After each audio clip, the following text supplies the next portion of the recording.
DSLR कैमरे में picture click होने के बाद में मिलियंस ऑफ पिक्सल में से हर पिक्सल से कैमरा डेटा लेकर 1 सेकंड से भी कम टाइम में प्रोसेस कर देता है। DSLR कैमरे का सबसे इम्पोर्टेंट कंपोनेंट इमेज सेंसर होता है, जो हमेशा अंधेरे में ही रहता है। जब पिक्चर क्लिक करते हैं तब अपनी आंखें खोलता है और तुरंत बंद भी कर लेता है। इसके पीछे की साइंस बहुत गजब की है। DSLR की फुल फॉर्म बिना गूगल पर सर्च किए आपको कमेंट में लिखना है, वीडियो पूरा देखने के बाद में आपके हिसाब से बनाकर। कैमरे में पूरा कमाल लाइट का ही होता है। जब किसी भी ऑब्जेक्ट पर लाइट गिरती है तो ऑब्जेक्ट हमें दिखाई देता है। जैसे यह ग्रीन बॉक्स हमें ग्रीन क्यों दिखाई दे रहा है? क्योंकि जब सनलाइट इस पर गिरती है तो उसमें बहुत सारे कलर होते हैं और इन बहुत सारे कलर में से ग्रीन लाइट को छोड़कर बाकी सभी कलर को इस बॉक्स ने एब्जॉर्ब कर लिया और ग्रीन कलर रह गया। तो इसको वापस रिफ्लेक्ट कर दिया और रिफ्लेक्ट की हुई रेज हमारी आंखों तक पहुंचती है और हम ऑब्जेक्ट को देखकर बताते हैं कि यह ग्रीन कलर का बॉक्स रखा हुआ है। ठीक इसी तरीके से रिफ्लेक्टेड रेज कैमरे तक पहुंचती है। सबसे पहले लाइट एंटर होती है कैमरे के इस लेंस से। इस लेंस के अंदर भी कॉनकेव लेंस और कॉन्वेक्स लेंस के सेट लगे रहते हैं, जो किसी भी इमेज को zoom in and zoom out करने के काम आते हैं। इसी चीज को डिजिटल जूम भी बोलते हैं। इन लेंस के बीच में सेट रहता है अपर्चर, जो लाइट को आगे पास करता है। अपर्चर एक ओपनिंग होता है जिसको कम या ज्यादा करके कैमरे में जो लाइट एंटर हो रही है उसको कंट्रोल किया जाता है। अपर्चर को एफ से डिनोट किया जाता है। जैसे जैसे अपर्चर बढ़ता है वैसे वैसे इसकी ओपनिंग छोटी होती जाती है। अपर्चर कैमरे में बहुत ही इंटेलिजेंट वे से काम करता है, जिसका यूज मैं आपको वीडियो के लास्ट में बताऊंगा, जो एक बेहतरीन फोटोग्राफी के लिए बहुत ही इंपॉर्टेंट चीज है। अब यहाँ पर लेंस का काम हो जाता है।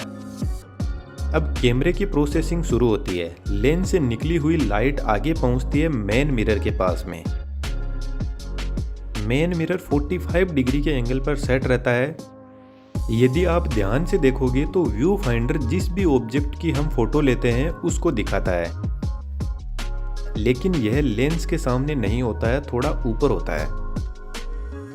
तो मेन मिरर जो भी कैमरे के सामने ऑब्जेक्ट है उसको व्यू फाइंडर में दिखाने का काम करता है। मेन मिरर के ऊपर लगा रहता है पेंटाप्रिज्म। तो लाइट रे मेन मिरर से टकराने के बाद पेंटाप्रिज्म में इस तरीके से घूमकर व्यू फाइंडर तक पहुंचती है, जहां से हम किसी भी ऑब्जेक्ट को क्लियरली देख सकते हैं। मेन मिरर के पीछे लगा रहता है शटर और इसके पीछे लगा रहता है image sensor. Generally shutter close रहता है और इसकी बहुत ज़्यादा हाई स्पीड होती है। मेरे पास में जो कैमरा है इसमें शटर स्पीड मैक्सिमम 1/8000 तक जाती है, यानी 1 सेकेंड के 8000वें हिस्से में ओपन होकर यह क्लोज हो जाता है। और इस शटर को इतना फास्ट वर्क करवाने के लिए इसकी एक अलग ही मोटर होती है। जब हम पिक्चर क्लिक करते हैं तो मेन मिरर ऊपर हो जाता है और व्यू फाइंडर के व्यू को ब्लॉक कर देता है। तो जब हम पिक्चर लेते हैं तो थोड़े से टाइम के लिए आप देखना व्यू फाइंडर का एरिया ब्लॉक हो जाता है। अब लाइट रेज सीधी शटर के पास में जाती है। शटर के पास में 2 कर्टेन्स होते हैं जो मल्टीपल लीव्स में डिवाइड रहते हैं। तो जब लाइट शटर के पास में पहुंचती है तो सबसे पहले नीचे का कर्टेन गिरता है और लाइट सीधे इमेज सेंसर तक पहुंचती है। शटर अपने डिसाइडेड टाइम तक खुलने के बाद में दूसरा कर्टेन ऊपर से आता है और इमेज सेंसर पर पहुंच रही लाइट को बंद कर देता है और दोनों शटर वापस ऊपर चले जाते हैं। शटर बंद होते ही मेन मिरर वापस अपनी जगह पर आ जाता है। बस इतनी सी देर में ही इमेज सेंसर जो भी ऑब्जेक्ट है उसको देख लेता है और आगे की प्रोसेसिंग शुरू करता है। फोटो लेते समय हमें जो आवाज सुनाई देती है वह शटर और मिरर की ही होती है। इमेज सेंसर ही कैमरे का हार्ट होता है। आज के टाइम में लेटेस्ट टेक्नोलॉजी के according CMOS technology image sensor में काम में ली जाती है, जो कम पावर कंज्यूम करती है। यदि आपको सीमोस के बारे में पता हो तो इसकी फुल फॉर्म लिखकर इसके बारे में थोड़ा कमेंट में डिस्क्राइब कर सकते हो। इमेज सेंसर को यदि करीब से देखें तो यहाँ पर बहुत सारे बॉक्स दिखाई देते हैं जिनको पिक्सल बोलते हैं। यदि 16 मेगापिक्सल का कैमरा है तो इमेज सेंसर में 16 मिलियन पिक्सल यानी ऐसे छोटे छोटे बॉक्स बने हुए होंगे। इमेज सेंसर का हर पिक्सल एक फोटो डायोड होता है जो ठीक सोलर पैनल जैसे ही काम करता है। जैसे ही इस पर लाइट गिरती है इसमें जो भी इलेक्ट्रॉन्स होते हैं उनमें मूवमेंट होना शुरू हो जाता है और करंट का फ्लो होता है। इमेज सेंसर में 3 लेयर होती है। सबसे ऊपर माइक्रो लेंस, उसके बाद में colour filter and then photo diode, जिसको हम पिक्सल भी बोलते हैं। अपन एक सिंगल पिक्सल की प्रोसेसिंग को समझते हैं। सबसे पहले माइक्रो लेंस आता है जो लाइट को पिक्सल पर फोकस करने का काम करता है। यहाँ पर आपको समझना जरूरी है कि कैमरे के लिए 3 ही कलर होते हैं, रेड, ग्रीन और ब्लू। इन 3 कलर को मिक्स करके ही कैमरा बहुत सारे कलर वेरिएंट बना लेता है। तो जब लाइट कलर फिल्टर तक पहुँचती है माइक्रो लेंस से होते हुए, तो कलर फिल्टर कलर के कॉम्बिनेशन से कलर को पहचान कर आगे पिक्सल तक पास करते हैं। पिक्सल एक लाइट सेंसिंग डिवाइस होता है जो लाइट को इलेक्ट्रिक करंट में बदल देता है। एक्चुअल में यह फोटो डायोड पीएन जंक्शन होता है। जब इस पर लाइट गिरती है तो इसमें इलेक्ट्रॉन्स का मूवमेंट शुरू हो जाता है और जितनी ज्यादा इलेक्ट्रॉन्स फास्ट मूव करेंगे उतना ही करंट की इंटेंसिटी ज्यादा होगी। हर पिक्सल के ऊपर कैपेसिटर और एम्पलीफायर लगा रहता है। कैपेसिटर चार्ज को लॉस्ट नहीं होने देता और एम्पलीफायर चार्ज को एम्पलीफाई करके आगे भेजता है। सभी के सभी पिक्सल बसेस से जुड़े रहते हैं और अपने चार्ज को parallelly analogue to digital converter के पास में भेजते हैं, कुछ इस तरीके से। एडीसी हर पिक्सल के करंट इंटेंसिटी से इंफॉर्मेशन को 0 और 1 की फॉर्म में बदलता है और मेमोरी में स्टोर करता है।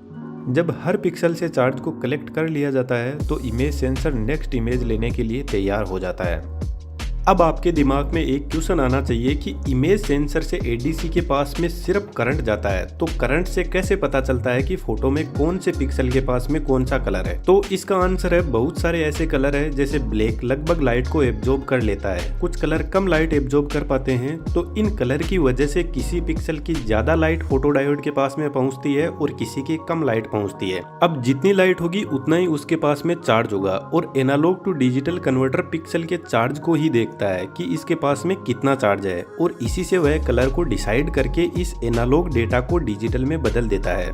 आपको पता ही है कैमरा कितनी फास्ट फोटो क्लिक करता है। इस फोटो क्लिक होने के टाइम में मैंने आपको ऊपर जो प्रोसेस बताई है यह कंप्लीट हो जाती है। अब मैं आपको कैमरे के अपर्चर के बारे में कुछ इंटरेस्टिंग बताता हूँ। एक वर्ड आपने सुना होगा, डेप्थ ऑफ फील्ड। इसमें कैमरा कुछ एरिया पर फोकस करता है और बाकी के एरिया को ब्लर कर देता है। यह अपर्चर का ही कमाल होता है। फॉर एग्जाम्पल कैमरे के सामने 3 आइटम रखे हुए हैं। यदि इस फोटो को हम क्लिक करते हैं अपर्चर 1.4 सेट करके, तो इस केस में ऑलमोस्ट लाइट कैमरे में एंटर कर जाएगी। सबसे पहले ग्रीन कलर का बॉक्स, इससे जो भी लाइट निकलती है उसका फोकल पॉइंट इमेज सेंसर पर ही बनेगा, जिसकी वजह से बॉक्स हमें एकदम साफ दिखाई देगा।